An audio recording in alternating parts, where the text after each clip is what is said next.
Star heroine Samantha Ruth ప్రభు family man director Raj Nidumoru గురించి కొంతకాలంగా social మీడియాలో పలు రకాల వార్తలు చక్కర్లు కొడుతున్న సంగతి తెలిసిందే.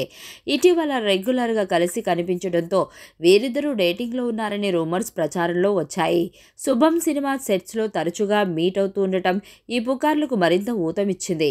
ఇలాంటి టైంలో రాజ్ నిడుమోరుతో కలిసి దిగిన ఫోటోలను శామ్ ఇన్స్టాలో షేర్ చేయడం నెట్టింట హాట్ టాపిక్గా మారింది. ఈ నేపథ్యంలో రాజ్ భార్య ఇన్స్టాలో పెట్టిన ఓ పోస్ట్ వైరల్ అవుతుంది.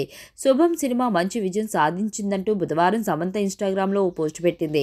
ట్రాలాలా మూవింగ్ పిక్చర్స్ అద్భుతమైన ప్రయాణం ప్రారంభమైందంటూ రాజ్ నిడుమోరు చిత్ర బృందంతో కలిసి దిగిన ఫోటోలను శామ్ పంచుకుంది. వాటిల్లో విమానంలో రాజ్ భుజంపై సమంత తల ఆనించి కూర్చున్నట్లు ఓ సెల్ఫీ కూడా ఉంది. దీంతో వీరిద్దరు రిలేషన్లో ఉన్నారని సోషల్ మీడియాలో కూడా కూసింది. అయితే సరిగ్గా అదే సమయంలో రాజ్ నిడుమోరు సతీమణి శ్యామాలి ఇన్స్టాగ్రామ్లో స్టోరీలో ఓ సందేశాత్మక పోస్ట్ షేర్ చేసింది.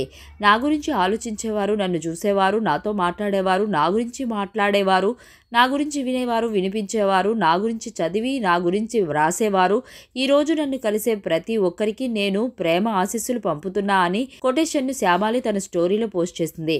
ఇక్కడ ఆమె ఎవరిని ట్యాగ్ చేయలేదు, ఎవరి పేరును ప్రస్తావించలేదు. అయినప్పటికీ రాజ్ నిడుమోరితో సమంత ఫోటోను షేర్ చేసిన రోజే ఆ పోస్ట్ రావడంతో నెట్టింట వైరల్గా మారింది. గత కొంతకాలంగా ఇన్స్టాలో ఎలాంటి పోస్ట్ షేర్ చేయని శ్యామాలి ఇప్పుడు ఉన్నట్టుండి ఇలాంటి సందేశం ఎందుకు షేర్ చేసిందా అని నెటిజన్స్ డిస్కషన్స్ మొదలుపెట్టారు.